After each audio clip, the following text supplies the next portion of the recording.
Bulldogs to the state final for the second time in the last 3 years. And Jerry Burley's Stearns Minutemen continue on their drive for the gold ball as they meet the Western Maine champs next on Channel 5 for the boys and girls Class A state championship.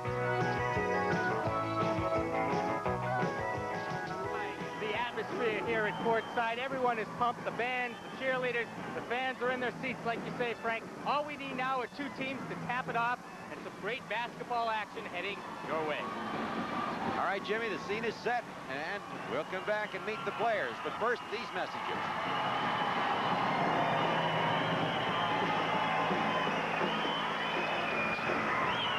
Okay. Yep, very good. Now we're all set till the end of the game. We just let it roll.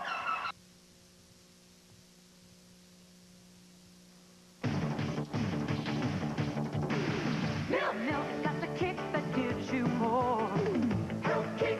More nutrition in every pore. Health kick. I got the kick and milk is it. With calcium and vitamins that you're so rich. So get on a health kick, let it pour. America's favorite health kick. Yeah, get on a health kick. Milk's got more. Have more milk, 'cause milk's got more.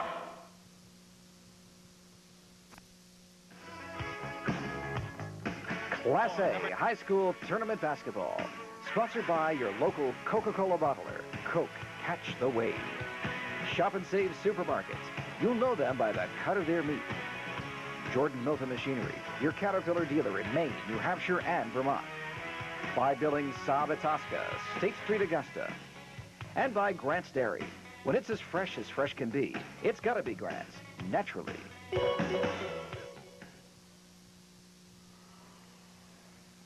Number 50, Julie Farquhar. And now the starters. A sophomore at forward, number 52, Christy Wildman. A sophomore at the other forward, number 25, Kathy Hartley. At center, a senior, number 32, co-captain Michelle Bagley. At guard, a senior, number 34, Rini Morneau. At the other guard, number 10, co-captain, junior, Tanya Perry. And now introducing the Red Riots of South Portland High School.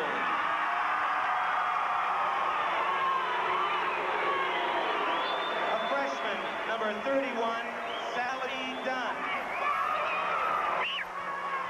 Sophomore, number 42, Kathy Ranaletti. Sophomore, number 11, Tanya Ferranti. Sophomore, number 41, Colleen McAlinden. Sophomore, number 40, Ellen Anthony. Junior, number 4, Michelle Horton. Junior, number 24, Pam Sweat. A powerful storm. Junior, number 5, Patty Rutherford. Junior, number 25, Michelle Lundgren. And now the starters. At one forward, sophomore, number 20, Gretchen Cloutier. Forward, sophomore, number 43, Lisa Reynolds.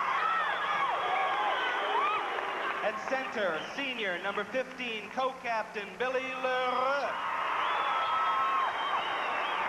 At guard, a junior, number 21, Julie Witten. At the other guard, number 13, senior, co-captain, Margie Haney. The coaches, for Stearns, Jerry Burley, and for South Portland, George Stevenson. Referees for tonight's state championship contest, Vern Plummer and Mike Thurston. And now, if you will all rise, please, as we honor America along with Norm Richardson and the South Portland High School Band.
action here, Tommy, and well, we got a matchup that a lot of people didn't expect to see, huh? Well, I think this is, should be a close game. Caught some reports coming from Eastern Maine that the girls from Eastern Maine are looking to be kind of quick and kind of aggressive and full of heart. Yeah, and they can shoot. I heard they all can pull up and take the jump shot. They're going to have to be quick. Of course, they're giving away some size. Number 15, you'll see for South Portland, Billy LaRue, listed in the program at 6'1", and I'll tell you, she was a force last Saturday night in South Portland's upset win over Portland in the Western Maine Finals. She gets that ball down low, she can take it to the basket. And that's going to be a big problem, I think, for the girls. All right, co-captain Michelle Bagley, number 32, and Billy LaRue, 15, will jump it up to get it underway. Vern Plummer and Mike Thurston will be the referees. The tip, and it's controlled by the Riots. So South Portland with the basketball here as we get it underway. South Portland had a great season, just 2 losses in the regular season. Both of those games, of course, to Portland. There they go into LaRue. There's the turnaround. Misses the first one, but bangs the boards, and we get a whistle and out of bounds off Stearns. That'll be the case here, Tom, I think. Yeah, the first thing that Stearns did was go to a 2-3 zone defense, and they're going to try to work hard to keep the ball away from LaRue. They tried to lob into LaRue. But she's a force in there, and she can go to the boards, and so can number 43, Reynolds. There's Haney, Witten. Cross court they go now to Cloutier. Witten, good ball handler. Handled the press real well last Saturday, but the Riots turn it over. So now Stearns will get the basketball for the first time. You talked about a little bit of Cinderella here. These girls came through the hard way, didn't they, in the Eastern Maine tournament? They came a long way. They defeated number 4, number 1, and number 2. Not bad. In the seeds. That's right. They were seeded number 5. Knocked off the 4th-seeded team, the top-seeded team, and the 2nd-seeded team to get here to a state championship meeting. We'll set it for you. Perry is 10. Almost stolen away, but they hang on to it. And now it is Reynolds. He turned it over. It's going to call a ball handling violation. So a couple of turnovers, and it's to be expected, isn't it, Tom? Or a little bit of jitters in this type of an atmosphere? This building gives a lot of kids the jitters. It's an awesome place to come in and for the kids to look at those baskets and see so much space behind each backboard. No coaches do like to bring their clubs in here, shoot around a little bit. This is Hartley trying to lob underneath. Bagley has it knocked loose, gets it back, trying to work in there. Violation, 3-second. 3-second violation. So we've yet to put anything on the scoreboard, as turnovers have been the name of it here in the early going. But here comes Stearns now in the press, full court. See how the Riots operate. They handle Portland's press, as we say, but they're not handling this one. The first time around, anyway. And again, the Riots turn it over. And Stearns will have the basketball. Morneau will inbound. She's 34. 10 is Tanya Perry. So Portland went to the same type of defense. They've set back in a little bit of the zone, but with a little bit more trapping. They're looking to cut up the passing lanes.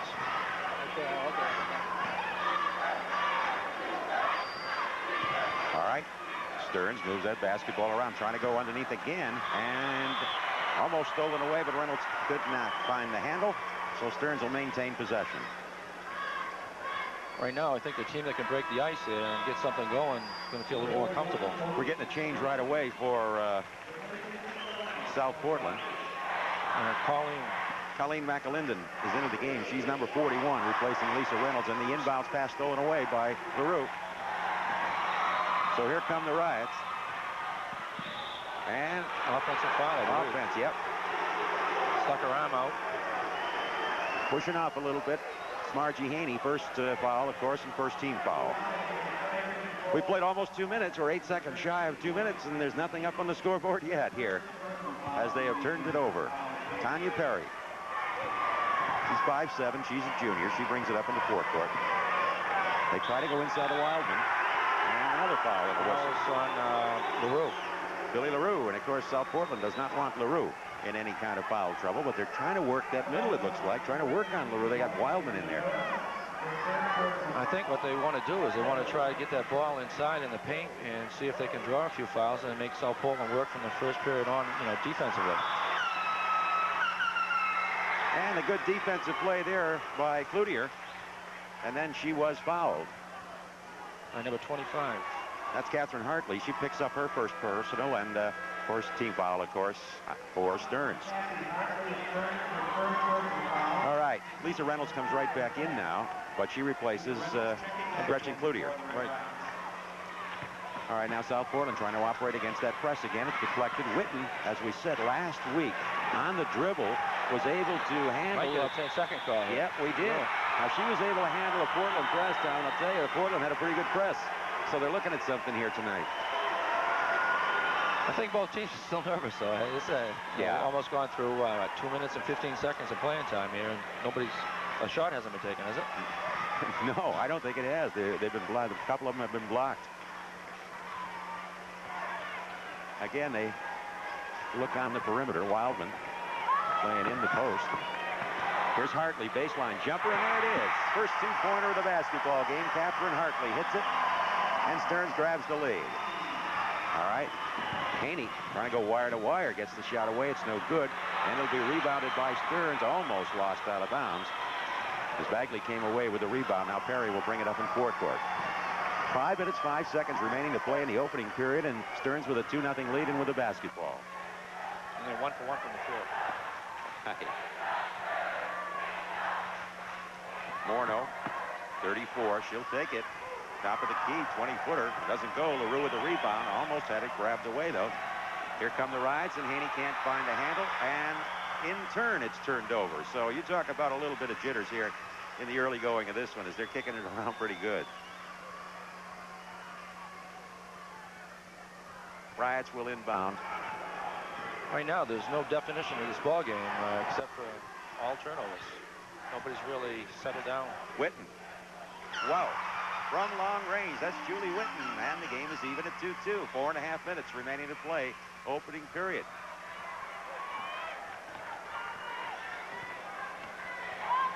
And it's Perry. Greeny Morneau on the wing. They go back to Perry. Looks as if Stearns runs more or less of a gap offense. In other words, just try to find the open girl into the seams of the defense. And they're not really moving around very much. Gretchen Cloutier, number 20, is coming back into the ball game now for South Portland. And McLendon will come out to the South Portland bench as Stearns turned it over again. Wildman knocking it out of bounds.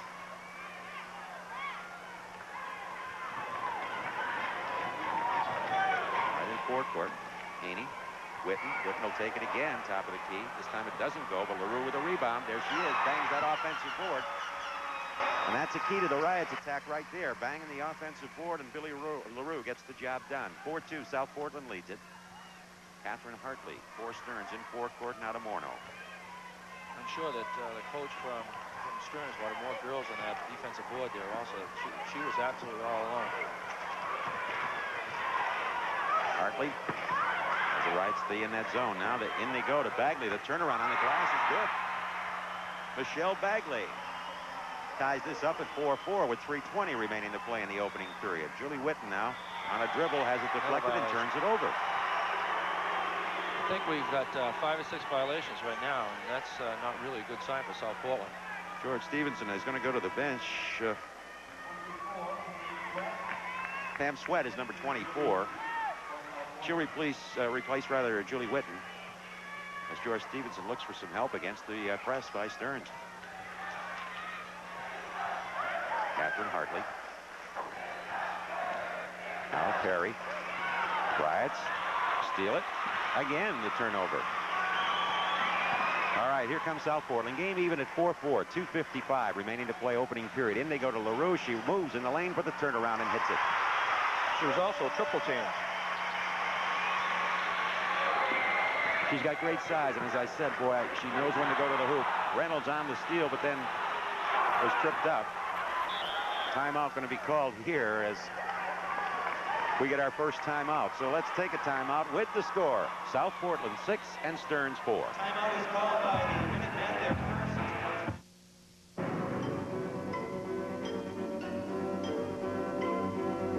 Along the length and breadth of America, there are really no boring roads. Only boring cars.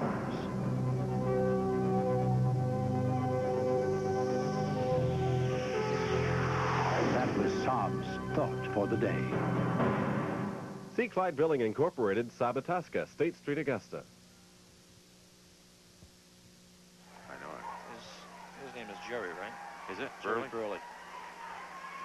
Okay, we're back, and we're looking into the Stearns bench area. I mean, a little heated. I noticed that the coach walked halfway across the court there to talk to a couple of his girls. I think he might want him to go out and meet the ball a little bit instead of skipping the ball across court. You coaches have a way of getting your point across at times, is that it? Well, the thing is, sometimes it's necessary to talk.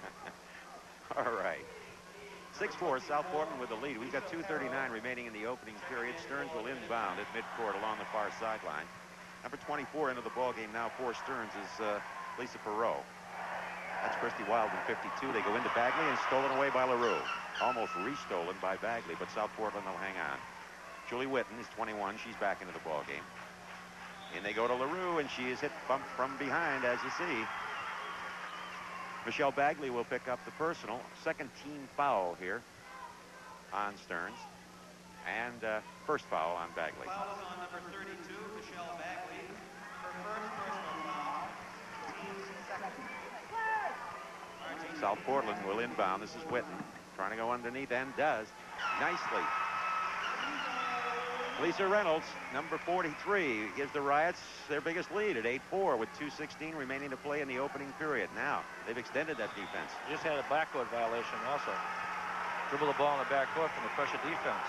South Portland's doing a good job though of extending their defense and making Stearns work for just release passes to set up their offense. This is Witten. Cloutier. They're going to force South Portland to throw the ball up from outside, I think. And shots like that won't help. That's Margie Haney. Her first 2 points. And it's 10-4. South Portland by 6 with time winding down here in the opening period. Under 2 minutes to play in this first period. Again, the Riots force a turnover. Playing good defense now. And they're converting down at the other end. Here they come again. This is Julie Witten. Haney and Witten. And Witten, top of the key. This time short, but picked off, it looks like, by Reynolds. LaRue with a rebound back on the glass, and it's good. That's a tough combination, Reynolds and LaRue under there. Yeah, that was an excuse-me basket, though. The girl never got the ball to the basket, and those kind of things really hurt. 12-4. South Portland leads it. A minute 15 remaining in this opening period. Perry with it. Put it on that right wing. Wildman jumps it back out to Perry. Cross-court they come now on the baseline. This is Bagley. Rims it. Won't go. Ball loose in the lane. Knocked loose. They scrambled for it, and we got the jump. And the arrow pointing to Stearns. Right. Possession arrow to Stearns, so they'll inbound along the baseline. 57 seconds left here. First period, 12-4. South Portland leads it. Pass deflected, but making the save is Hartley. Perry. 16-footer. 12-6 as Tanya Perry gets her first 2-pointer. South Portland against the pressure will beat it this time as Haney's in forecourt. Tries to go to Cloutier. Makes the save, but put it on the floor twice. A double dribble. And another violation. One thing that you notice is that the Stearns girl, on a made basket, they're automatically going to that full court press. And if the Stearns can score more baskets, they might be more effective. We've got the collision. As Gretchen Cloutier will pick up the personal foul. That's the third team foul on South Portland. And the first on Gretchen Cloutier. Jerry Burley. As we watch Catherine Hartley, she'll inbound along the far sideline in forecourt. 12-6 lead for South Portland. Time running out here in the opening period. Let's see if they look for that last shot. Tanya Perry, who just hit from the top of the key now. Perot and Perry. They're definitely going to go for it. Yeah. Yeah. With 13 seconds remaining, she took the shot. I thought they were going to look for the last one. At the beginning of this ball game, they were trying to get the ball inside, and all of a sudden, every shot they're taking is from outside the circle. There's the pressure. This time Witten will beat it, putting it on the floor, but Double turnover. Cloutier can't hang on to the pass, and the Riots turn it over with 5 seconds left in the period. 12-6, South Portland leading Stearns as we look down the Stearns bench. Well, I don't know if they know they got 3 seconds. I don't think they do. I don't think so. They're not going to get a shot away. That'll be it. That's the end of the first period. The score after one period, South Portland 12 and Stearns 6.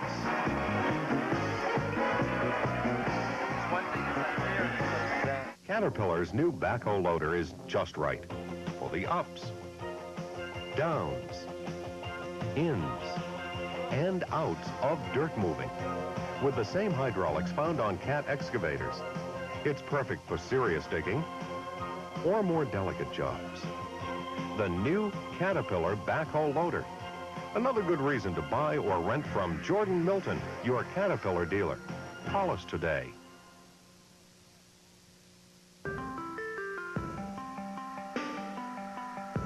Until now, there have been more Honda Civic customers than Honda Civics.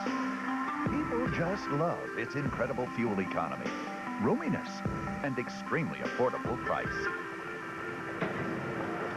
And now here's news that'll be music to a lot of ears.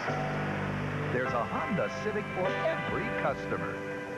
How about you, the Honda Civic, at your New England Honda dealers? As Billy LaRue grabs the offensive board and goes back up, and South Portland a 12-6 lead after one period of play. That's how they got most of it, banging that offensive board. As in Billy LaRue, she's got six points with I think probably off from 3 rebounds. Well, this time they try to go inside, and they'll turn it over. Wildman will leave it now for Perry. Almost stolen away. Riots have played tough defense. Perro is fouled as she goes up for the jump shot. So it's going to be the second foul, I believe, on Billy LaRue. Billy LaRue, it will be. It's the 4th team foul on the Riots, so one more. And no, they didn't give that to Billy LaRue. No, they gave it to Gretchen Cloutier, and it's her second. Right. Now Colleen, number 41, Colleen McAlendon comes in, and Cloutier will come to the sidelines with those 2 personals. 4 team fouls on South Portland. The girls from Stearns, I think they're realizing that the kids from South Portland have got their arms in the passing lane and making it very difficult. Nice rebound. Tough break there as Bagley got the inside position nicely, but didn't hit. Now in forecourt, Haney to Witten. So the Riots add to their lead at 14-6.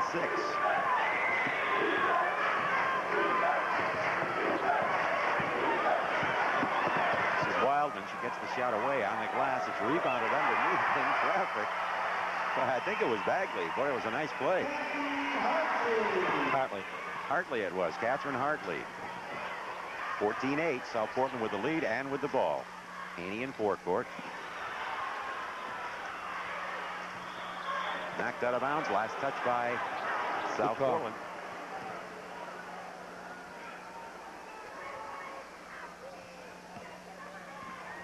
All right, we have 6:35 remaining to play in the first half. A 14-8 lead and a steal. Lisa Reynolds on the steal. She goes to the glass and doesn't get it to go. Controlled by the Riots and then lost out of bounds, and it'll be Stearns' ball. This is somewhat of a physical game out here. They are going back and forth. Lisa Reynolds is coming to the sidelines, and Gretchen Cloutier with those 2 personals comes back in the game. 14-8, Stearns trailing, and they have the basketball. Remember, following this one, later on this evening, it'll be Lawrence and Portland in the boys' 8 championship game. Christy Wildman, 52. Tanya Perry, number 10. Try to go back inside to Bagley. Great pass. Bagley hits, and she was fouled. She'll be at the line and a chance for the 3-point play. This is Michelle Bagley, averaging 14 points a game during the season. Colleen McAlendon picks up the personal. That's her first, but it's the 15th foul on South Portland. Yes, and right now, if the coach sees this, they're in foul trouble. They should be taking the ball to them, whereas South Portland can only, count on 2 fouls against Stearns right now. That's right. They have 2 to give. Only 2 team fouls on Stearns as Bagley misses the free throw. Witten tries to penetrate, but it's deflected, stolen away. Riots a little sloppy that time, and through the hands of Bagley as they tried to go deep again. 14-10. A 4-point lead for South Portland. They have the basketball and against the pressure. Token pressure right here. And this is Haney and Whitten. In they go to LaRue. Boy, I'll tell you, she draws a crowd tonight. She had two of them that time. The girl did a nice job. She forced LaRue to take the shot instead of trying to go up with her. All right. Stearns now can draw to within 2. Hartley's jumper. I'm not afraid to put it up there, are they? Nope. Tell me Hartley's a good jump shooter, too, and can take the jump shot with somebody in her face and hit it. So we'll see. 14-10. South Portland leading and with the ball right here. This is Haney. And they go to LaRue. She's in high this time. Gets in the paint. Puts it up. She got fouled. So Billy LaRue will be at the free throw line. And for the Minutemen, the 3rd team foul here in the first half.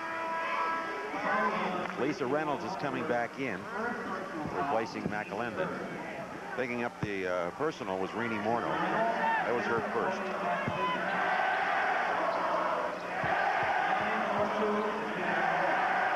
All right, Billy LaRue set, shooting a pair. Hits the first one. South Portland, a 5-point lead at 15-10. Nice shooting, Ted. Yeah, very nice technique.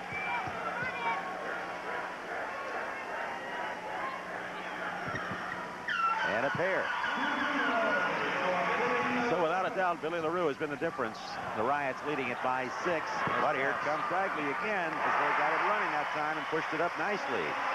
Michelle Bagley cuts the lead to 4 again. South Portland leading it. Julie Whitten beats the pressure. To Haney, back to Whitten. She'll take the shot and hit it.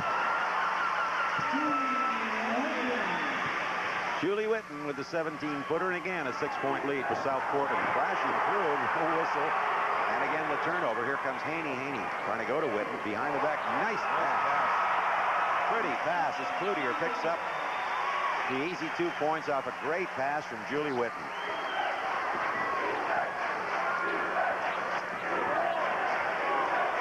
Lead is up to 8, and now the Riots on the steal again. This is Cloutier. They're in there 3-on-1. She'll take it all the way. It's no good. Rebound battled for. Back up it goes. Cloutier doesn't hit but a whistle. Boy, you're right. It is a little physical. And he let a little one go there, I think. Told you the referees in this first game tonight. Vern Plummer from Western Maine. Mike Thurston from Eastern Maine. Gretchen Cloutier waits at the free throw line. A couple of changes. Jan Harvey, number 35 for Stearns, into the ballgame. She's just a freshman. She has pretty good size, though, 5'9". Cloutier hits the first one. Riots now with their biggest lead at 21-12. All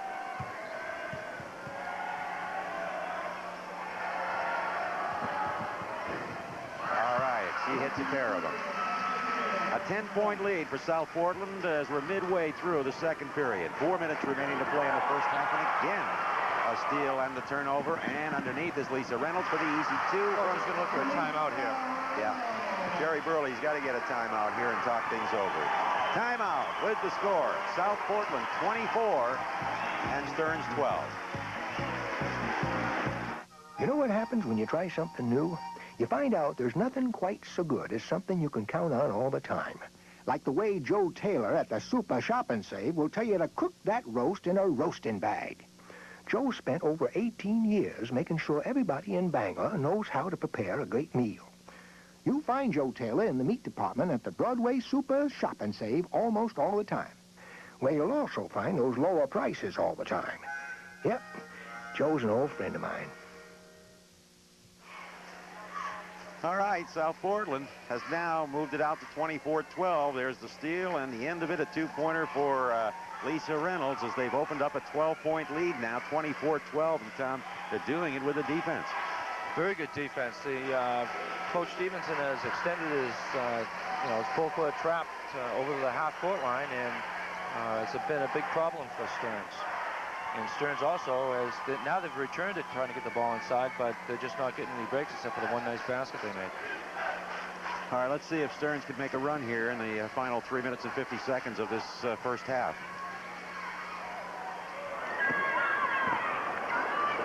forward. Perry fakes the jumper, doesn't take it. Goes to the baseline. That's Harvey.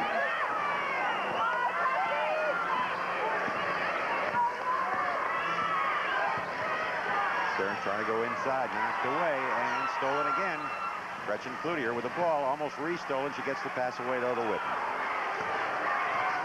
Julie Whitten to Cloutier. She's got room from long range and gets a little bit of the net, and that's about all. Christy Wildman up in the forecourt, now to Bagley. Almost through her hands, but she makes the save, and now the pass stolen away by Harvey. Another turnover. 2 dribbles, so Paul's doing a real nice job of trapping that ball every time it goes to the corner and then cutting off the first passing angle. And, they're causing those turnovers. All right, Rini Mornos come back in, number 34, and Michelle Bagley will get a rest. 3 minutes remaining to play here in the first half, and a 24-12 lead for South Portland. Tanya Perry on that left wing, goes baseline. Hardley with the jump shot. Doesn't go.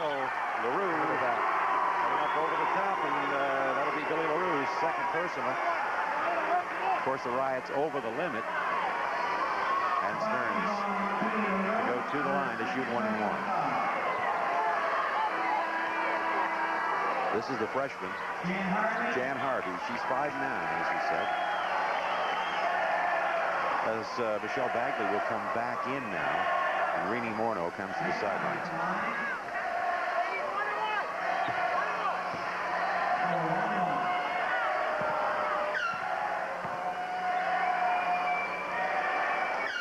All right, Harvey, shoot 1 and 1. Off the front iron, though, and it's rebounded by the Riots.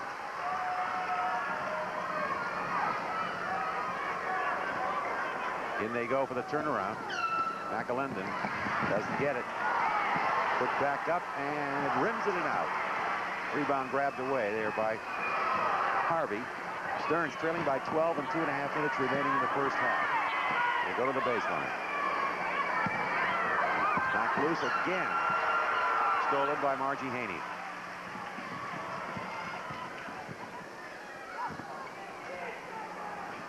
On the offensive boards, a good block there.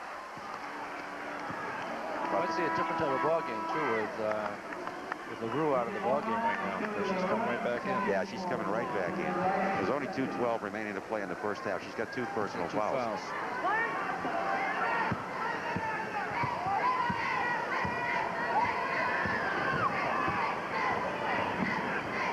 All right, Stearns. There's Bagley on the turnaround on the glass. It's no good. Rebounded by LaRue. LaRue to Cloutier. And a nice play along the sideline. Oh, referee just made it. He corrected it. No, he corrected it. First he called it South Portland ball, but that was a nice play on the sidelines over there by Rini Morno.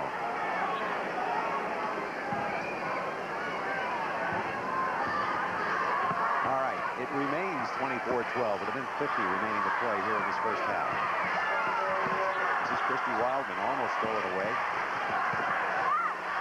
Cross court, they go back to Wildman, and it's thrown away. It'll be South Portland ball. A minute 40 remaining to play in the first half. South Portland with their biggest lead at 24-12. This is Margie Haney. Puts the shot up this time and is fouled. Haney's quick. Very quick. He's responsible for a lot of those turnovers and steals.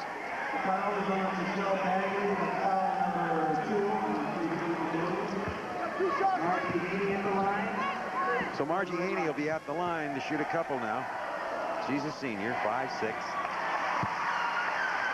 And the lead goes to 25-12 with a minute 32 remaining. You know, Tom, you brought up a point, the final minute of play. The clock is tough to read here for people. Maybe we can get a picture of it when they hit the final minute. I mean, they break it down into hundreds and tenths of seconds, and it's tough to read. You need help from the bench if you haven't played basketball in this building before. You know, another thing about this ball game, I think, this is the last game for girls to use the big basketball. Yeah, it is. They go to the small basketball. Rini Morno just hit a couple for Stearns. 26-14. Riots with the lead and a foul. And we'll put Julie Whitten at the line. 15 foul as Perry picks up her first. Yeah, if we could get a quick glimpse of it when we get down under a minute, you see how the time runs down on the big scoreboard clock here at the Cumberland County Civic Center. You can see where some problems could arise. We'll get a better look when we get down under a minute. Right now we've got a minute 12 remaining, and that could have been the reason they didn't get a shot away in that first period. No question about it. Yeah, when it gets down to the inside of 10 seconds, you really need your bench in this place to inform your players on the court how much time is left on the clock. Here's Julie Witten. Hits the first one, and next one's knocked out of bounds, and it'll be South Portland ball. Riots now, 13-point lead, 27-14 with a minute 10 remaining to play. McAlendon comes back in, and he's going to get Billy LaRue out of there. Don't want her to pick up the third personal here with just a minute 10 remaining. A violation? Oh, he called a foul, I think. Yeah, I think he can call a foul against McAlendon. Trying to set the pick, I guess, on the inbounds play. The second personal foul. I'd say that Stearns really going to capitalize on these foul shots right here and cut the score down. They don't want to go too far down and try to make a great comeback. There's a minute 10 remaining. They got to get this thing down to around 10 points anyway to win at halftime. 27-15. And Michelle Bagley gets one more. No, it won't go, but it's rebounded by Morneau. Cloutier, they tangle up. Should be Stearns as well, right? I think so. It's pointing the other way, pointing to South Portland. No, wait a second. Yeah, it is. South Portland ball. Stearns up the press, of course. A minute 9 remaining to play. They look for Witten, as we said. Beats the trap. Nice job. Wow. Good ball handling that time. Now we're down under a minute. And there goes the clock crazy again. If we can get a peek at it here, you'll see what we're talking about. South Portland hanging on to the basketball. 44 seconds remaining. South Portland's going to try to bring Stearns out of their zone defense. Go for the last shot. Satisfy the room at halftime with the tremendous lead. Well, I've got a 12-point lead with 30 seconds remaining to play here in the first half. Haney and Witten checks the clock. Haney again almost threw it by and did. Cloutier can't find the handle, so with 16 seconds remaining, Stearns will get the basketball and can cut the lead to 10. Now for South Portland is... Looks like George Stevenson wants to send in Billy LaRue. Is that right? No, now he's telling her to sit down. Talking with Vern Plummer. Now Plummer comes back, and so LaRue sits down. Guys didn't want to get up off that bench if they know what they're That's right. They got you guys strapped to the chairs this year, haven't they? Wildman has a deflect off her foot out of bounds, so a little bit miss out on a big opportunity here with just 4 seconds remaining to play in the half. They get it out to Cloutier. Cloutier trying to go underneath the Haney, throws it up, and it's good, and that just beats the gun. So a great pass, and just beating the gun at halftime. The Riots come up with their biggest lead of the first half, and they good display of basketball turned in by the South Portland Red Riots here in this first half, led by Billy LaRue, but they're able to handle the press and play outstanding defense, Tom. Yeah, that was a big play at the end of the game. That girl snuck behind the rest of the Stearns girls, and that's a kind of, instead of a 12-point lead at halftime, now it's a 14-point lead. Okay, and when we come back, Jimmy Young will be talking with Rusty Atwood, and we'll remind you that it is halftime, and the score, South Portland 29 and Stearns 15. Rhonda Stone and I are in the Grant's Dairy Lab in Bangor, having a little show and tell on freshness. Right, Rhonda? That's right. At Grant's, freshness isn't just a slogan, it's a commitment by everyone. Drivers, farmers, lab technicians, plant personnel, management, everybody. In the lab, Joe and Sheila and I test samples from farms, trucks, storage silos, and finished products to gather the vital information that keeps Grant's freshness the best anywhere. And that's the truth. At Stearns, we have 5 floors of fashion. Discover what sets Stearns in Waterville apart from other stores.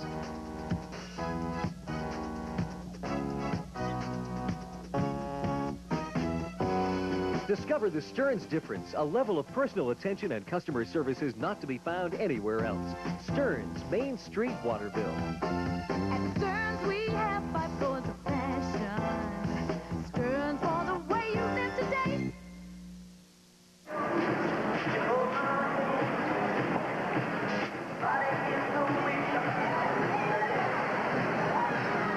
Okay, we're back here at the Cumberland County Civic Center, and as we said, we're going down to the floor now, and Jimmy Young and Rusty Atwood.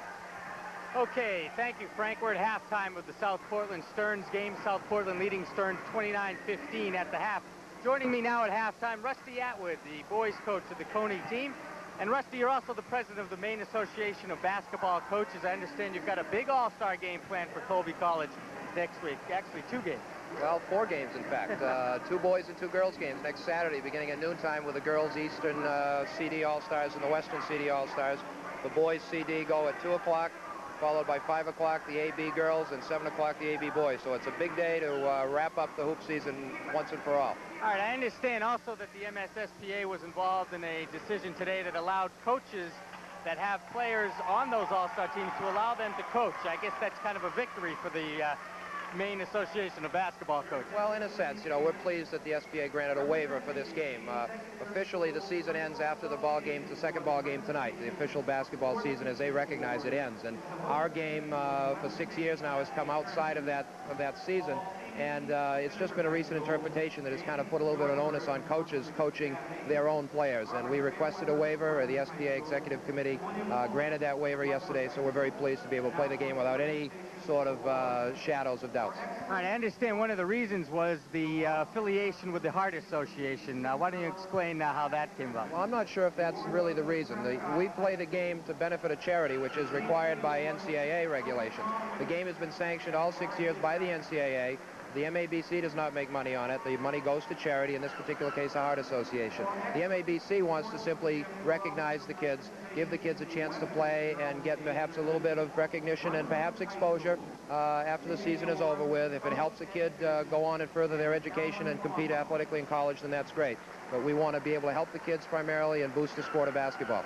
What about the sport of basketball in the state of Maine, specifically this year? How do these teams fare compared to maybe the last couple of years? Well, you hear a lot of different, stories. When you get to this point in the season, I think you can let all of that fly right out the window. These kids have worked as hard as any of their predecessors have to get here. Some of the pundits will say the talent is down and so on and so forth. But listen, basketball, it exists on the dream, the upset, the Villanova-type finish that we saw last year in the NCAA, and a team like Lawrence or Stearns from Eastern Maine upsetting some teams to get here. So, I'm not sure that there's really anything to be said more than it's fun to get to this point and let the kids have fun and play the game. Okay, there you have it. Thank you very much, Rusty, for joining us at halftime. We'll be back with more Class A State Championship basketball after this. For quality automotive parts, turn to a proven leader, Citgo. The full line of Citgo products is distributed throughout the Bangor-Ellsworth area by Normandy Whitney Incorporated. Normandy Whitney also means complete heating oil service with convenient delivery, competitive prices, burner service, and burner contracts. And Normandy Whitney is also Newco Market convenience stores featuring Citgo products, groceries, beer, wine, and soda, and much more. Normandy Whitney Incorporated. They're there when you need them. From the source for your total banking needs, this. I keep getting pre-approved credit card applications in the mail from out-of-state banks. Are these a good deal? To begin with, be sure and read the fine print that accompanies those out-of-state applications. Chances are you could end up paying an annual fee of $20 to $30 per card. At the source, you can have both Visa and MasterCard for a single $12 annual fee.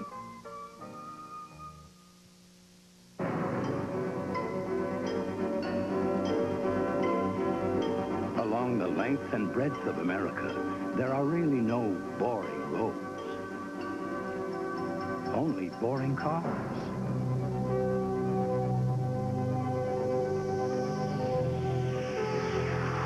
That was Saab's thought for the day.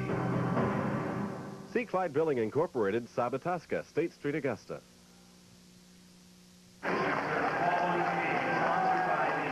29-15, you see the halftime score, and Tommy, South Portland put 29 points up there after the slow start, but yet I think it was defense that did the job for them. Oh, no question. The ball probably, for a majority of the points, didn't get from the half-court line to the top of the circle before it was going in the other direction, and I think the coach from Stearns recognizes this, and that's going to be his major adjustment. Stearns can't put the pressure on, as you said, unless they're scoring some points, and that's been a problem. Right. The only thing that they must be going on a system, and you know, that when they score, they go into that full court press, and they did it a couple times and were very successful, but they're not getting the good pressure that they need. Okay, we'll check out the scoring in the first half of this one in a moment. So we'll have more halftime activity in just a moment. McDonald's new McDLT could be the best lettuce and tomato hamburger ever. Cool, crisp LT. Taste the way it's supposed to be. It's a good time for the great taste of McDonald's. Some vacations are hot. Some are cool. The choice is yours in the McDLT Delta Vacation Sweepstakes. You could win a trip for two now at McDonald's. Hi, TJ. How you doing? Yeah, so Tom, could you get that tow truck down to Route 34? One day soon, a wave will sweep over you.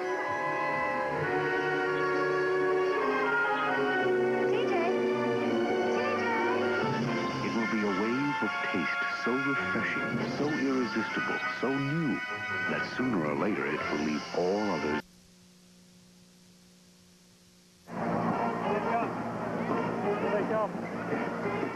29-15 lead for South Portland over Stearns here after the first halftime. Pretty balanced scoring for South Portland, right? Yeah, scoring for South Portland is tremendous here. Billy LaRue with 8 points, and Margie Harvey with 6 points, Julie Witten with 7 points, Gretchen Cloutier with 4 points, and Lisa Reynolds with 4 points. And nobody really in a lot of foul problems for South Portland either, is there? No, except that they do have 3 girls with 2 fouls each, which, you know, could be a concern. Yeah, up on the other side of it, of course, it was Michelle Bagley, the co-captain, that led the way, right? And Michelle is probably the biggest scoring threat with 7 points, and then Kathy Hartley with 4, and Tanya Perry with 2, and Monroe with 2 also. I think the big difference in the game right now, besides that half-court defense, is with South Portland going to the foul line, making 7 of 8 for 87%, and Stearns was supposed to be a really good foul shooting team, 1 for 3 for 33%. So that's a big margin right there. And the fact is they didn't get to the line all that often, and we noted that South Portland was in foul trouble as far as team fouls were concerned early in that first half, but Stearns did not take advantage of it. Yeah, and also I think the kind of funny thing about this ball game is that we were making a note of how many turnovers, and still 30 points for the first half. Right. Is a lot of points. Okay, 29-15, South Portland leads at halftime. Third period action coming up in just a moment.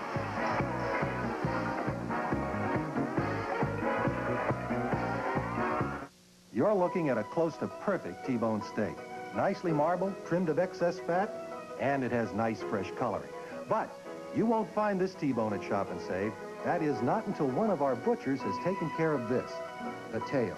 You see, a T-bone steak minus the tail is a better value and a higher quality steak. Now, not every supermarket does this because not every supermarket is up to Shop and Save standards. At Shop and Save, you'll know us by the cut of our meat. There is a college in Maine with its own unique quality, a down east quality. It's the Maine experience, the University of Maine at Machias. At UMM, who you are and where you're going is important. Our students become part of a close-knit community of learners, where faculty and students know each other and work together both in and out of the classroom. And if you combine the university's fine facilities with its location on the scenic Maine coast, you'll find a special place where the best can be brought out in you. Contact UMM, a way of learning, a way of life. Well, you see the halftime score, 29-15, as we start the action here in the third period. Reedy Morneau along the far sideline at midcourt will inbound for Stearns. They got a ways to go. Let's see if they can come back here in the second half. Well, this first 3 minutes of this period is going to be extremely important to Stearns. Catherine Hartley hits it. That's a pretty good way to start. 29-17 now. Stearns with the pressure, and that's a double dribble. That's it. They turn it over. Morneau will inbound. So Stearns, you're right, has to get off the mark quickly, and did on the jump shot by Catherine. And a good turnover also is in their favor.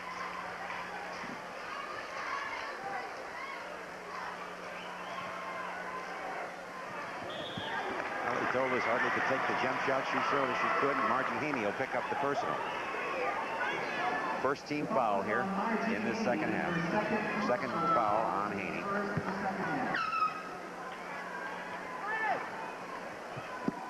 Stearns to inbound on a baseline. Rebounded by Lisa Reynolds. Almost had it stolen away. Well, the first thing that Stearns has done is they have a little bit more movement on his own offense. Witten penetrates, though, and gets the jumper as she pulls up in the lane. 31-17. South Portland with the lead with 7 minutes and 10 seconds remaining to play in the third period. Again, Catherine Hartley went up and down, but didn't get the call. He said it was deflected. All right. Rebounded again by the Riots. That's Gretchen Cloutier. And this is Jill Witten. Stearns has come up with a man-to-man defense, which could open things up for Billy LaRue. That's it. They're going to try to go to her. Offensive foul. Yeah, she was pushing off. That's three. That's 3 fouls on Billy LaRue. And she obviously was looking for that pass. They had her fronted, and she was pushing off. So the second team foul on South Portland here in the second half, but more importantly, the third team foul on Billy LaRue. Stearns now with the ball, trailing 31-17. Catherine Hartley on the baseline. Her pass almost picked off. Perry with it. Let's see if they try to get They into could draw that Bagley. fourth foul on LaRue. That made different ball games. Perry misses. It's rebounded again by Reynolds, but stolen away by Perry. And she capitalizes. Tanya Perry cuts the lead now to 31-19. She was a glass nice there. Julie Witten up in the forecourt now. Haney. Cloutier. South Portland. Foul going to be called. I thought it looked like a pretty good block, but they had the foul call and they put Cloutier at the line. McAlendon will come in, number 41 for South Portland, and Billy LaRue will come to the sidelines now with 3 personals. Colleen McAlendon is only a sophomore.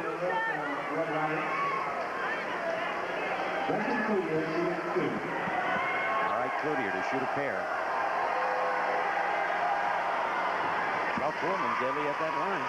They're cashing in. 7 of 8 in the first half.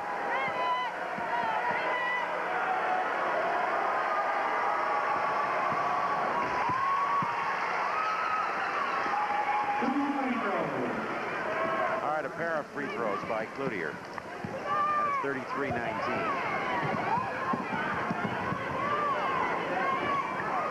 Here's Bagley. And again, it's rebounded by the Riots, this time by McAlendon. I think the size of South Portland is really a factor in this ball game, too, because these girls have to adjust their shots. On the way through, it looks like Mimi Morneau will pick up the personal. Second team foul here on Stearns.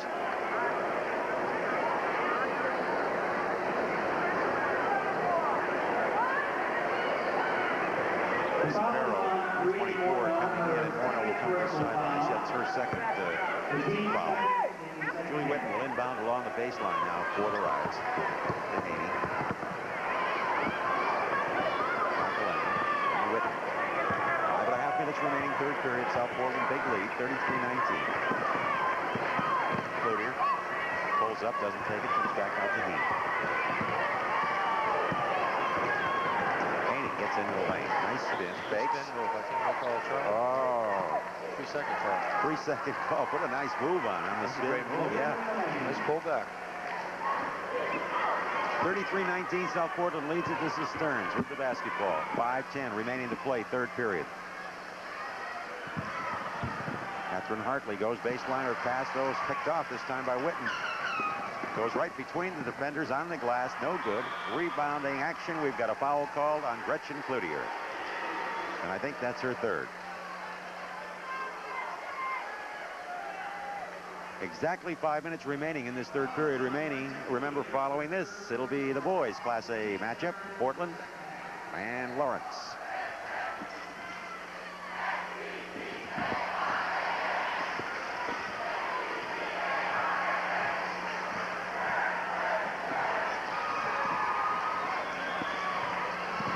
Hartley double teamed.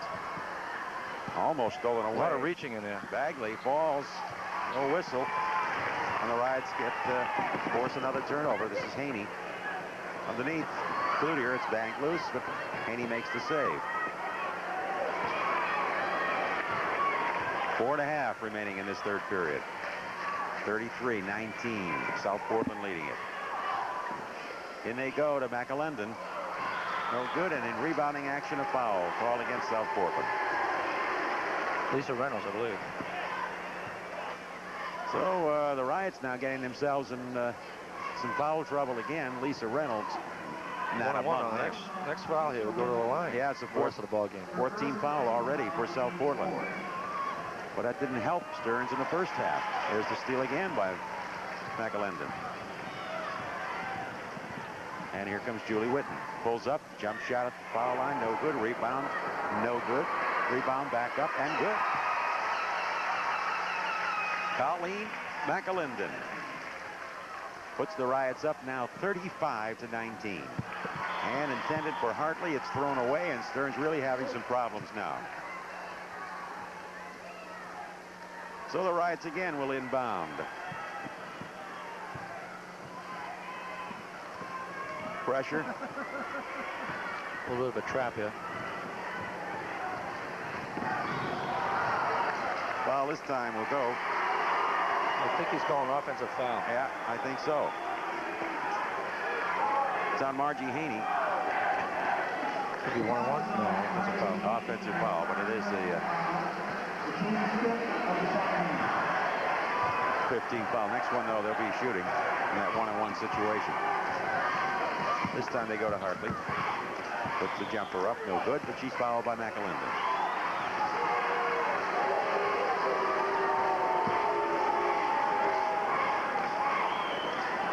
So Colleen McAlendon picks up another personal, and that's her third.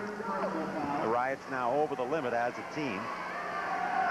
And Hartley at the line to shoot a pair. And suddenly, South Portland has 4 girls with 3 fouls. All right, Catherine Hartley misses the first one. She gets another. And it won't go. They've got to convert those if they're going to get back in here. They get the rebound, though, and Hartley puts it back up and in. 35-21. South Portland with the lead and almost stolen away. Still loose. Nice play, though, by Whitten. Or Reynolds, rather, and they bring it up in the forecourt. There's Whitten with the ball now. 3:20 remaining third period. 35-21, South Portland. Cloutier. Cross court, Whitten. Baseline, this is Reynolds. And hits the jump shot to make it 35-21. 37-21, rather. 3 minutes remaining to play in this third period. Almost turned it over. Stearns really having some problems. Stearns is not handling the pressure real well here. They are. So that's a typical play right here for them right now. They're not really seeing who they're passing the ball to. And that's happened quite a bit in this whole ball game. And in for the first time tonight, number 5 for South Portland is Patty Rutherford. As Margie Haney will get a rest. Renee Morneau's coming in, and Tanya Perry will come to the sidelines also. The Riots now comfortable, 37-21 lead with 2:45 remaining to play in the third period. And they're keeping this lead with Billy on the bench. Right.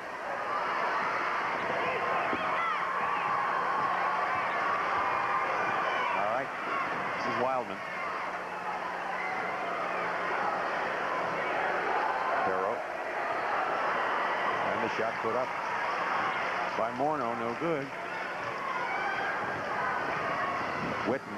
Whitten does a nice job with the ball. As we said last Saturday night, she handled the Portland press, and of course the Lady Bulldogs had a run of 2 straight state championships and a 20-0 season going for them this year when they came into that ball game last Saturday night and were beaten by this South Portland team. Third team foul on Stearns and the third foul on Greeny Morneau. So Paul plays a lot of poise. Talking to Coach Stearns before the game, he felt that he had good enough talent to beat Portland in that game last week. Well, they had lost to Portland twice in the regular season. I guess ball games that were close into the second half. Now we get another look at it. Replacing Greeny Morneau. Good defensive stance.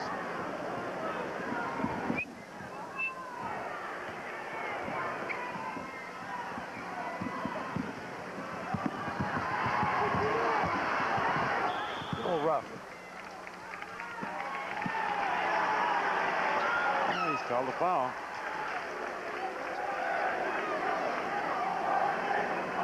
And it'll be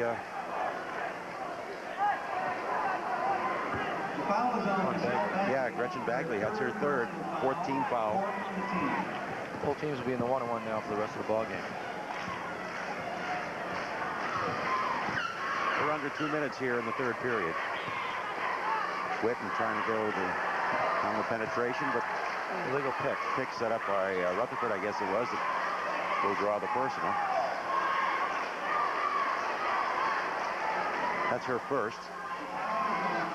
As you noted, everybody will be in a 1-on-1 situation the remainder of this one. Well, I think for Stearns to get back in the ballgame now, they got to start scoring with the clock stopped. They've had 2 opportunities so far, and they didn't cash in on it. These are big. Now they're getting to the free throw line. Let's see if they can capitalize. This is Christy Wildman, just a sophomore. She hits number 1. Margie Haney's coming back in, and Rutherford comes to the sidelines. Wildman gets one more. 37-22. South Portland leading it. Wildman gets them both. 2 free throws successful for Christy Wildman.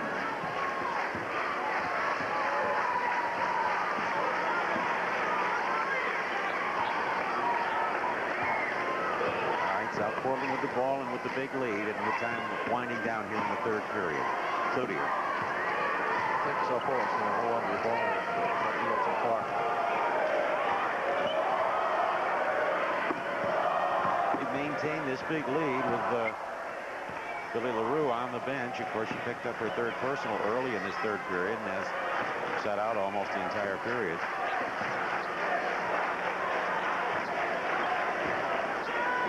Margie Haney being bothered by Wildman.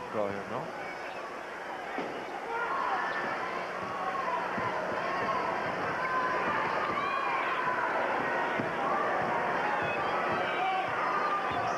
Julie Whitten and Haney. They're chewing up a lot of that clock now. Winding down now to 30 seconds remaining in the third period. And they had well over, what, 1 minute and 39 seconds, yeah. I believe, that they're hitting that ball, and there's a foul. Catherine Hartley will pick up the personal, puts Julie Whitten at the line to shoot 1-and-1 with 22 seconds remaining in this third period. Following this one, of course, it'll be Portland and Lawrence in the boys' Class A championship game.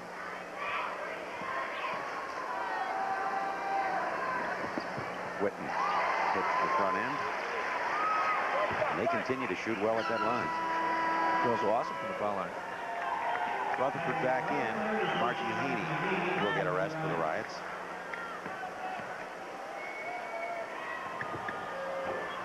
And Whitten gets a pair. 39-23 South Portland. And the steal by the Riots and a whistle.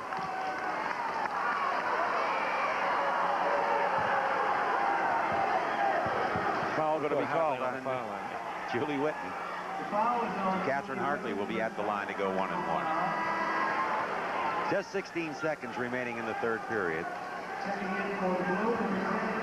Tanya Perry comes back into the lineup for Stearns, and Christy Wildman will go to the sidelines.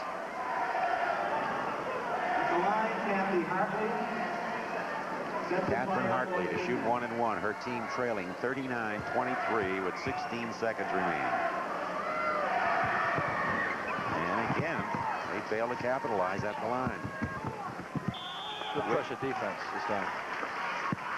But a deflection, so they're going to get the ball back with 11 seconds to go. Now, they must know how much time they have. She just looked up. Yeah. Whoop. Turned it over. Hartley, will she get it away? Nope, she doesn't get it away. I knew that the clock was down to 1 second. No, again, time runs out, and it's costly for Stearns. And there you see, after 3 periods of play, the score, South Portland 39 and Stearns 23. For years, we've given you lots of good reasons to rent or buy Caterpillar equipment from Jordan Milton, like the largest selection of machines. Simple monthly rental. More replacement parts in stock. The best equipped service people anywhere, which is why we sell more machines than anyone else in northern New England. So if you haven't tried a Caterpillar machine yet, maybe it's time you did. Call us today. We're Jordan Milton, your Caterpillar dealer. You know, back in the old days, fixing up a house was a lot harder than it is now. Why, I remember when Wilbur Ugley and I took on our first bathroom. That were a good one. But today, Wilbur and I got Hammond Lumber Company around to help us out. Hammond's got all the cabinets and fixtures you need to make a bathroom fit for royalty. So if you're working on a bathroom, come see the folks at Hammond today in Belgrade, Farmington, and Skowhegan. 39-23, South Portland leading after 3 periods of play. For Stearns, a long way to come back here down in this final period. It's not. This game isn't out of sight yet for South Portland, but I do notice that they put Billy Rue back in the ball game, and you know she's been sitting on the bench for a long time. Probably like to get in and just get some playing time. Baseline, pass stolen away. They're going to need this kind of play, but they got to convert it on the other end and not turn it over again. That's been the problem. LaRue on the steal.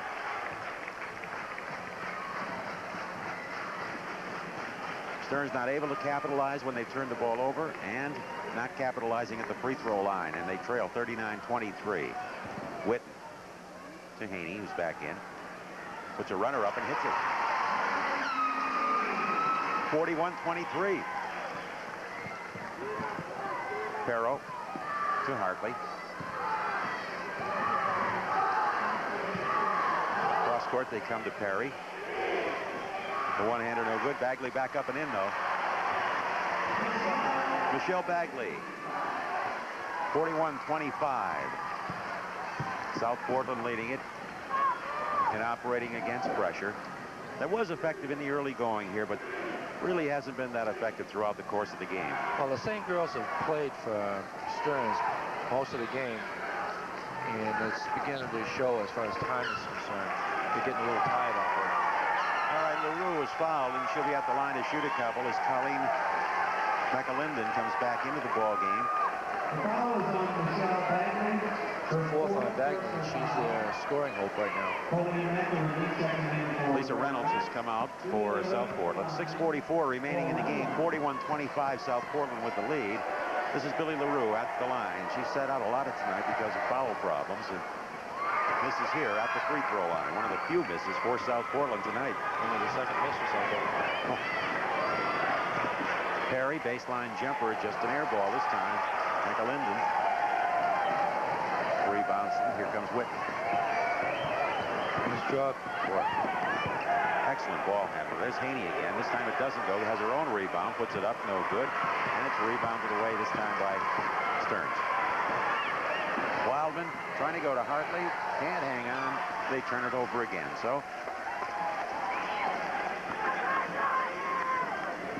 Stearns again unable to capitalize.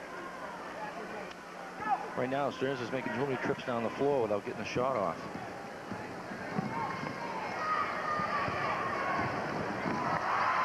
Well, they trade turnovers. Here's Bagley. She hits. Bagley's a player. Co-captain Michelle Bagley. As we said, she's averaging 14 points a game. And we've got a whistle and a timeout going to be called here. So we'll take a timeout with the score, South Portland 41 and Stearns 27. Oh, look, girls. Rhonda's here. Hi, Rhonda. Rhonda Stone's in charge of quality control at Grant's Dairy. She visits all our farms quite often to make sure we're doing fine. She gives the equipment a good going over, too. And she checks the milk to make sure it's up to Grant's high standards of freshness and purity. Everything okay, Rhonda? Just great. Thanks, Rhonda. That's music to my ears. The Stearns cheerleaders in 41-27 lead, though, for South Portland. George Stevenson calling a timeout here as we've got 5:50 remaining to play in this ball game. George probably would like to slow the tempo down a little bit and not get into a running game with a team like Stearns, because obviously if they've come back from 3 games where they've been behind going the last 2 minutes of the ball game, he doesn't want to get himself caught in the same situation. Jerry Burley sends his club back out there.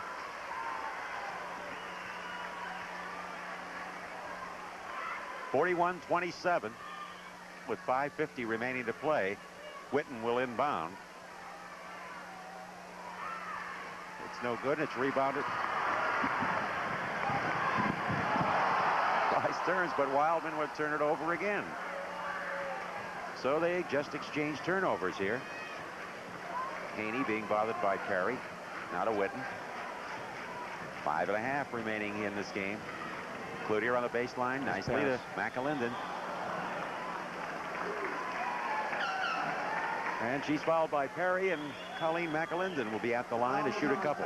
Perry, her second personal foul. That's only the second on Perry. We have 5:26 remaining in this one. South Portland comfortably in front, 41-27. They had a 29-15 lead and have maintained that spread just about throughout here in the second half. And a miss on the first one for McAlinden. She'll get one more.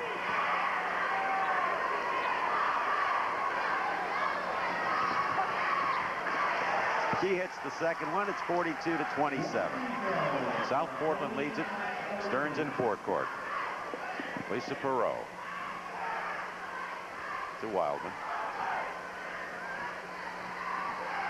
Not a whole lot of movement on the Stearns here. No. And very difficult for those kids to penetrate.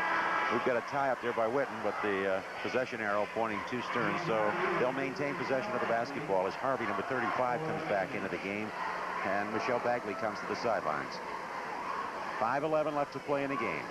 42-27, South Portland with the lead. Perry now to Hartley. Baseline jumper is no good. Rebound wrapped away by South Portland. Cloutier. This is Haney. And Witten in forecourt. On the baseline, Cloutier goes down the baseline. Doesn't get it. They scramble for the loose ball. Bodies on the floor all over the place. Cloutier has it, puts it up, and she's fouled. Boy, a couple of them come up holding their head. Very physical game. The foul is on Jan Harvey, her first personal foul. Harvey picks up her first personal. Cloutier at the line to shoot a couple. 4:42 remaining in this one with just 4 minutes and 42 seconds remaining. Bagley comes right back in for Stearns. Hartley will come to the sidelines as we look at some of the crowd here for this first game. Great crowd.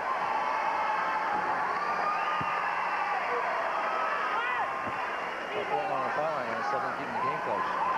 Yeah.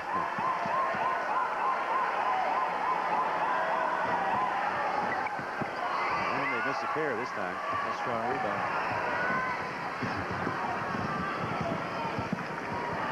This is Perot. Stearns needs to go to the hoop. Go quickly. They're down 42-27. A little under 4.5 remaining to play in the game. Hartley will inbound right in front of the Stearns bench. A little bit of overpassing right now. This is what they're going to do right here. On the glass. Nice shot.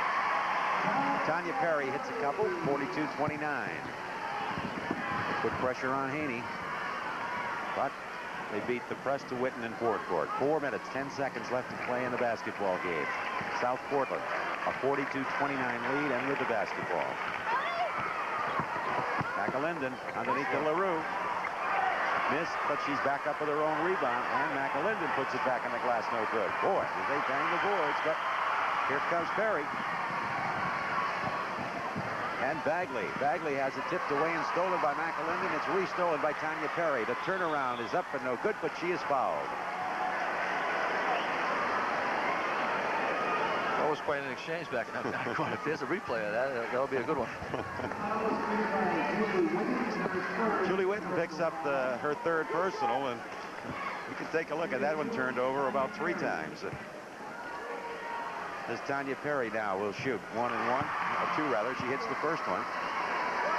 It's a 12-point lead. Here we get a look at the end of it as Witten picks up the personal, and Perry at the line and converts them both. 42-31. That's as close as they've been, Tom, in a while. Nice steal.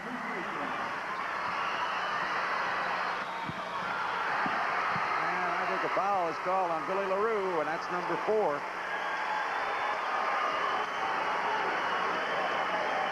So these kids from Stearns are scrapping away here, trying to hang in here. They've got the lead as close as they've had it, I think, in a long while. At 11 points, we're going to get a timeout. So we'll take a timeout with the score. South Portland 42 and Stearns 31. When the streets get hot, I cool off with a pep. Do not touch your remote control. You are not experiencing technical difficulties. There is a new wave of taste that is flooding the airwaves. A taste so refreshing, so irresistible, that soon we will all be on the same wavelength. Catch the wave. Coke.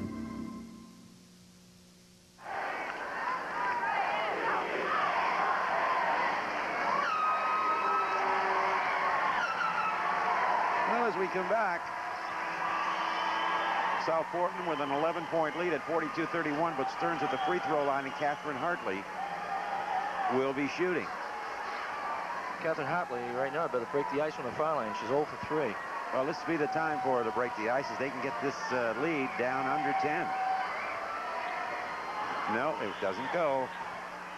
In rebounding action, a whistle. Foul, I think, called on Gretchen Cloutier.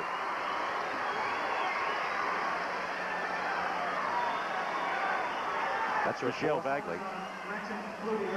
Yeah, that's her fourth. Billy LaRue, Gretchen Cloutier, each with 4 personals. And right now, Michelle Bagley, who's had a great game for Stearns, at the line. She hits.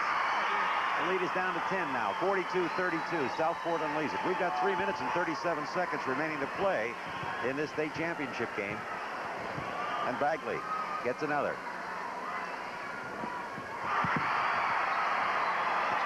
Well, they've got it under 10, a 9-point lead for South Portland.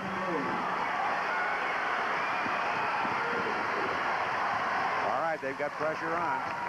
Witten brings it in forecourt. Cloutier, baseline jumper, no good. Rebounded, though, by South Portland. Back out it comes now to Haney. Reynolds with that big offensive rebound and turns an ankle doing it. They go to her. Shot is off the side of the board, and here comes Stearns. Chance to cut it to 7. Knocked out of bounds, but it was last touched by Stearns. Big turnover.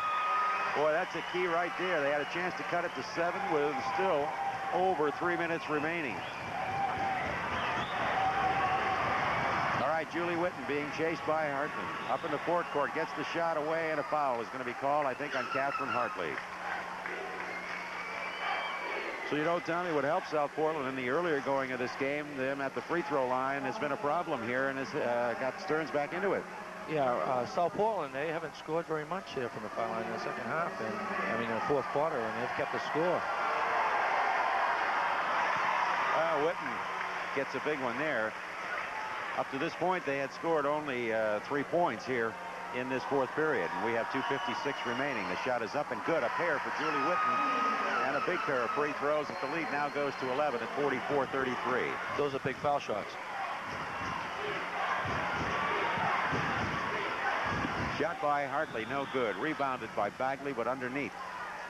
A foul had been called. I think it was on Lisa Reynolds.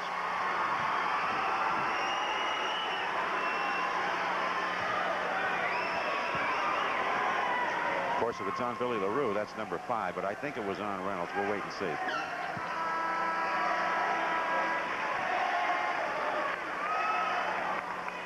McAlinden is in replacing Lisa Reynolds.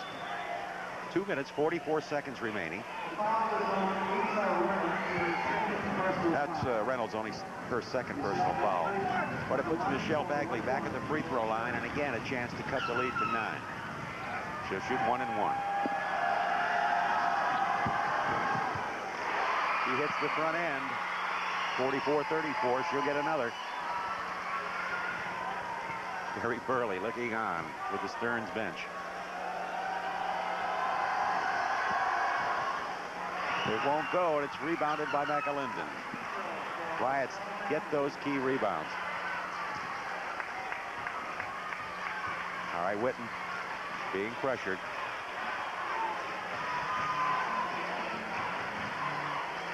Haney and Witten with the basketball. Now they go into LaRue. Jumper's no good. Rebounded, though, by Gretchen Cloutier, and she is fouled by Wildman. So Gretchen Cloutier goes to the line for South Portland as Christy Wildman picks up her second personal. We take a look at it. There's LaRue in the paint. Jumper's no good. Rebounded by Cloutier. And as she tries to go up again, she was fouled. She hits the first one. 45-34, again, an 11-point lead. Greenie Morneau comes back in now, and Tanya Perry will come to the sidelines. We have 2 minutes and 20 seconds remaining. South Portland leading at 45-34. And Cloutier, one more at the line. It goes. 46-34, so the Riots settle down and get back to hitting their free throws, and foul shots have brought them back here. Right, and we're up to 12 again on the lead for South Portland. Plus, they're getting 2 or 3 shots at the basket, too. That helps an awful lot. Wildman gets in the lane and gets the jump shot. 46-36 with exactly 2 minutes remaining. South Portland beats the pressure. That's her first bucket in the ball game, and she's scoring 12 points a ball game. That's right. She was averaging 12 a game, and the Riots will turn it over. So now Stearns with an opportunity to cut the lead to 8 as Perry comes back in and Morneau comes to the sidelines.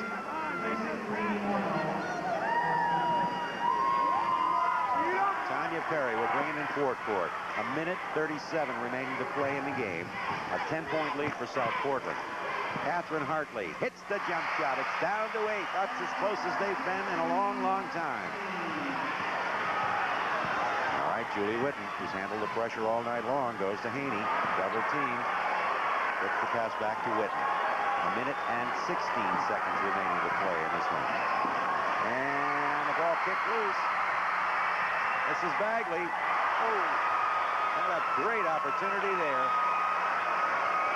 but couldn't convert. And Stearns wants a timeout. So we'll take a timeout with the score. South Portland 46 and Stearns 38. That was a tough break for Real homemade Italian sausage. Shop and Save makes 3 kinds from lean, fresh pork. Harold prefers the sweet kind. Bill likes his Shop and Save sausage spicy hot. And my choice is garlic with cheese. Sweet is the only way. Spicy hot is best. I like garlic with cheese. Try Shop and Save's real homemade Italian sausage. It's lean, tasty, and easy to serve in a variety of ways. You'll know us by the cut of our meat. Shop and Save. Okay, we're back here at the Civic Center with 1:08 remaining to play.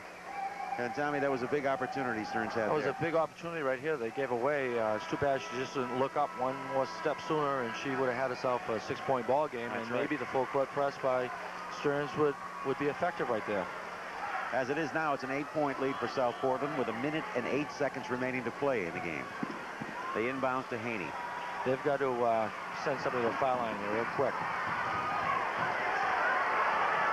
Well, we're under a minute. And Witten penetrates, comes back out with it, now to Haney. Well, you can see the clock in the corner. We told you it goes crazy. It starts counting off in tenths of seconds. There's McAlinden, and that'll do it. Colleen McAlinden gives the Riots a 10-point lead at 48-38 with time winding down. 30 seconds remaining to play as we approach right here. Shot no good, and a foul called underneath on Gretchen Cloutier. It could be Cloutier's fifth. I think it is.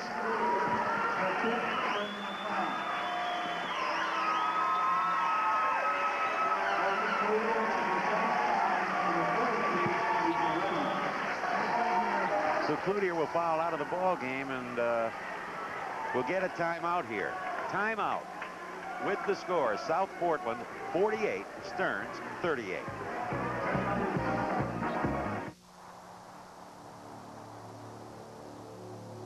The Itasca Wing Cruiser.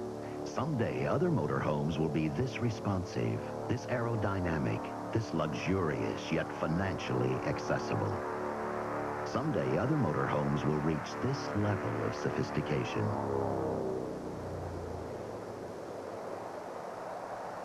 But why wait? See Clyde Building Incorporated, Saab Itasca, State Street, Augusta. Well, the South Portland crowd getting set to do a little celebrating time as they're 29 seconds away from that gold basketball. Yeah, they're starting to come down into the end of the court and have a little bit of fun. 29 seconds to go, 48-38.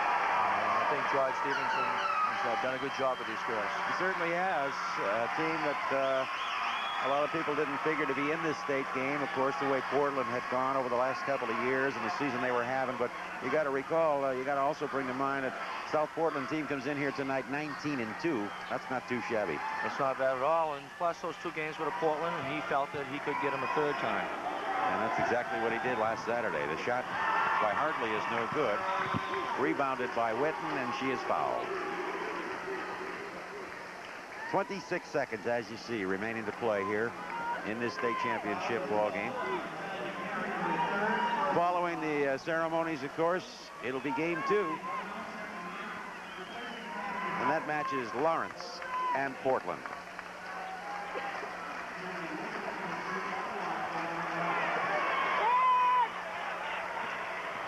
Julie Witten to shoot 1 and 1.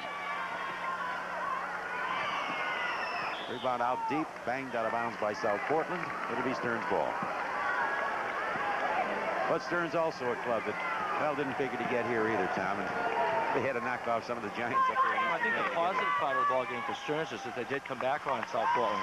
South Portland cooled off a little bit at the foul line, and the Stearns girls, fought back to make it a respectable ball game. That's right. They were down. They had it down to 8. Had a chance to put it down to 6. And that score was stuck on 42 points for a long time. It sure was.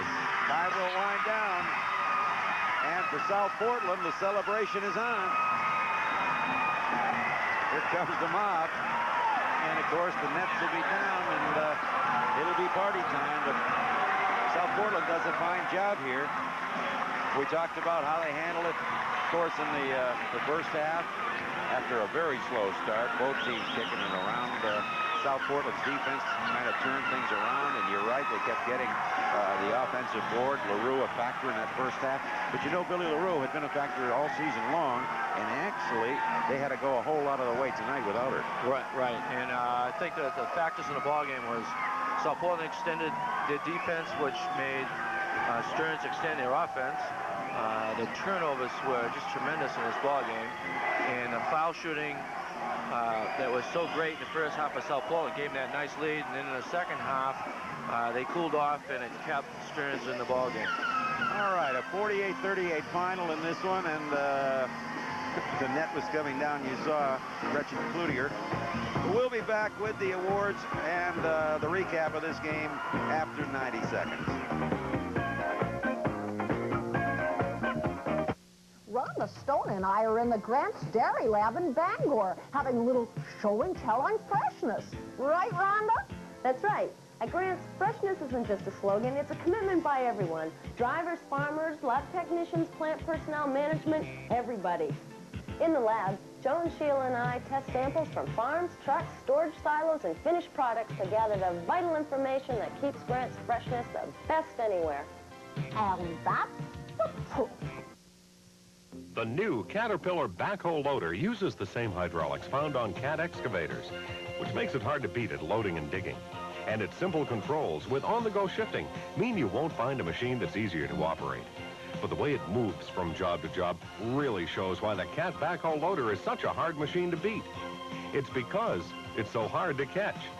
Call us today before they all get away. We're Jordan Milton, your Caterpillar dealer.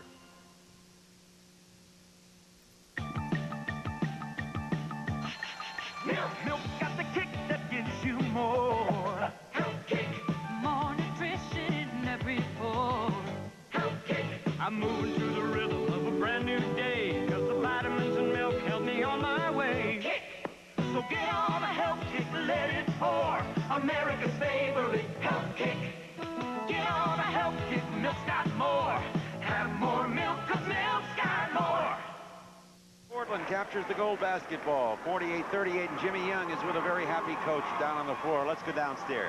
Thank you, Frank. With me, George Stevenson, coach of the now state champion South Portland Lady Red Riots. Coach, your team played beautifully. I don't know if it was beautiful, but they played hard. That was a gutsy Stearns team, and they took us out of our game. We really weren't able to do what things we'd like to do, but the kids really, you know, did what they could, and they hung in there very tough. Little hairy down the stretch there, wasn't it? Well, we expected it. Stearns has been coming from behind all year. You can just never count them out, that's all. I was just proud of my kids.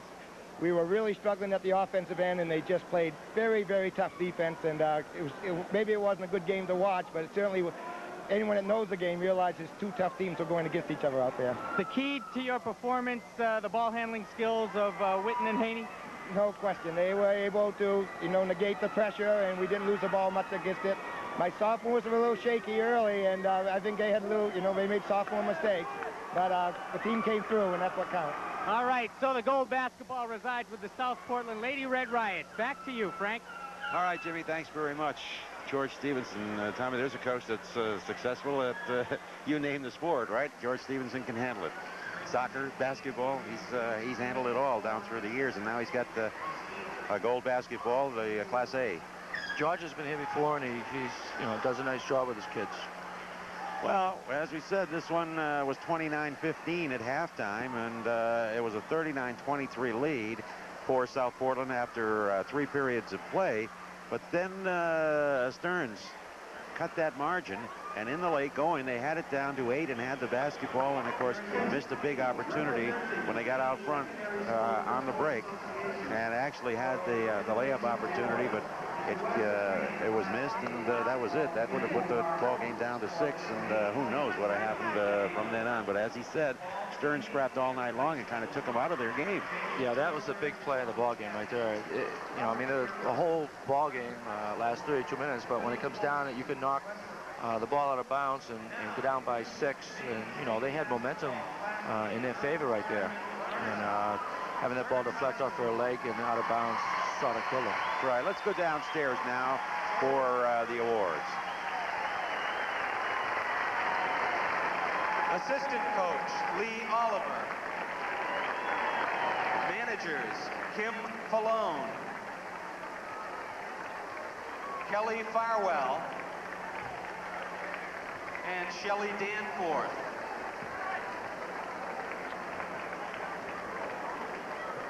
And now the team personnel who will come up to accept their awards. Senior, Rini Morneau.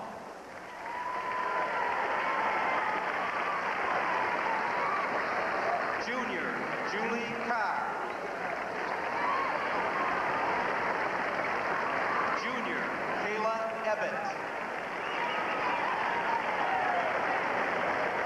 Junior, Julie Farquhar. Sophomore, Tracy Wedge. Sophomore, Tina Waltz. Sophomore, Kathy Hartley.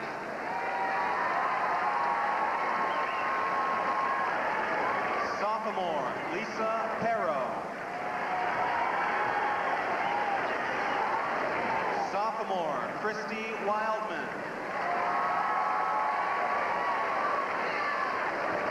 Freshman, Jan Harvey.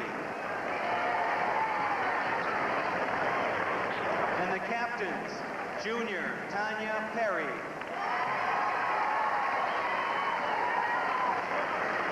And senior, Michelle Bagley.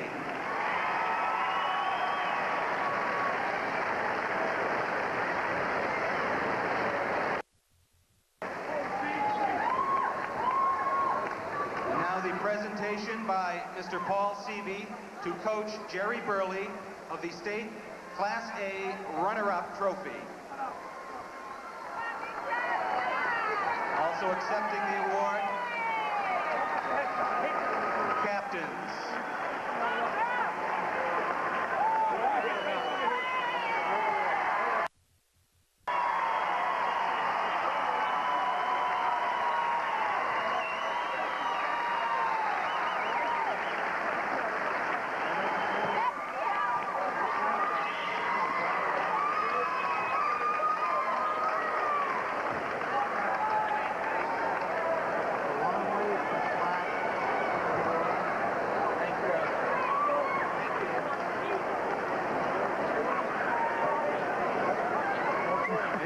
Introducing the Maine State Basketball Class A Girls Champions, the South Portland High School Red Riots.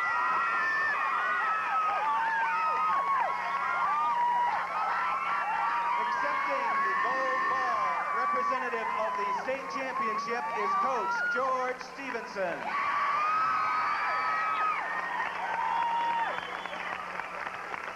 Assistant coach, Carol Philbrick.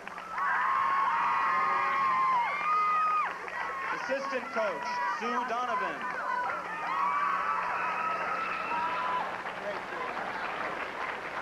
Julie Witten.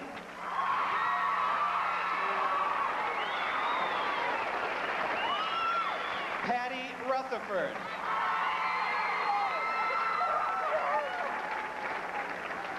Pam Sweat. Michelle Lundgren. Many more to come, Michelle, huh? Great. Gretchen Cloutier. Okay, Gretchen. All right. Good deal, huh? Lisa Reynolds.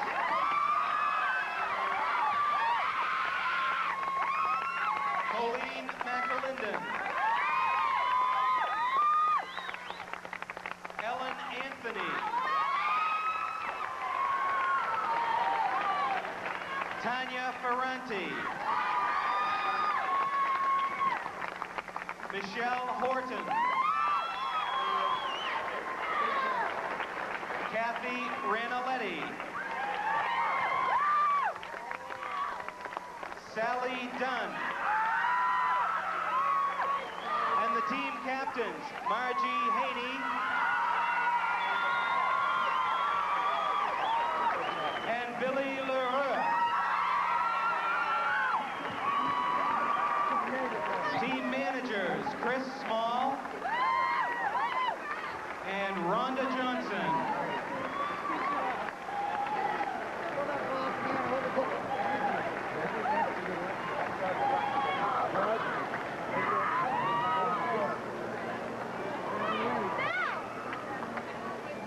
Now, accepting from Mr. Paul Seavey the gold ball representative of the State of Maine Basketball Championship is Coach George Stevenson.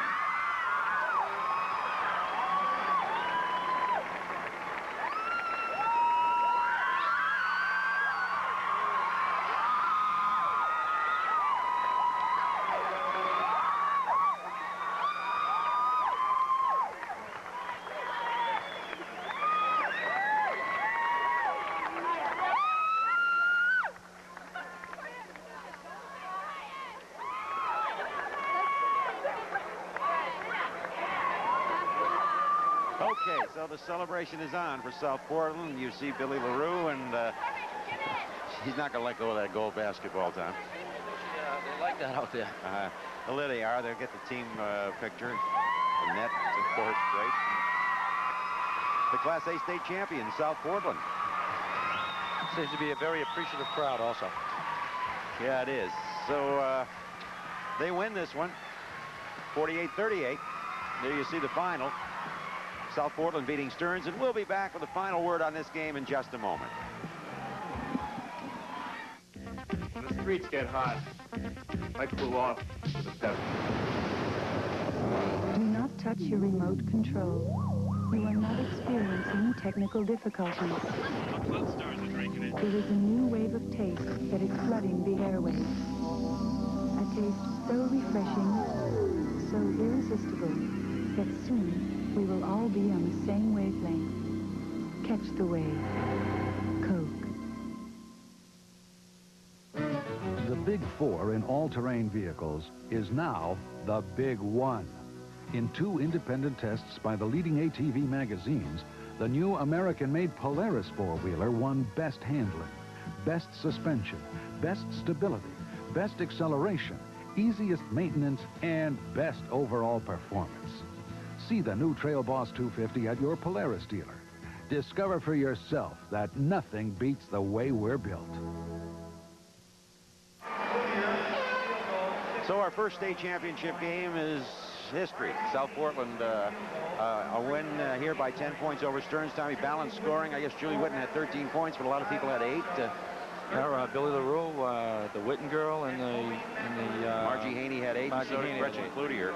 And for Stearns, Bagley had 14 points to lead the way, and Hartley had 10 points. Had 10. So, but for South Portland, they did it without Billy LaRue, actually a whole lot of the way, and yet it was a team effort. They had the ball handler and Julie Witten, and they had the boards. They played Julie Witten played an outstanding ball game. She controlled the tempo of the ball game. She had the ball in the hand an awful lot, and she did a nice job. And they hit at the free throw line. They did win at the foul line. They won the first half from the foul line. The second half, they cooled down a little bit. Okay, so the first one is over. South Portland, the girls Class A state champions. Next, it's the boys Class A state championship. And we've got a preview of these two teams involved. And in 30 seconds, Tim Throckmorton will profile the Eastern Maine champs, Lawrence.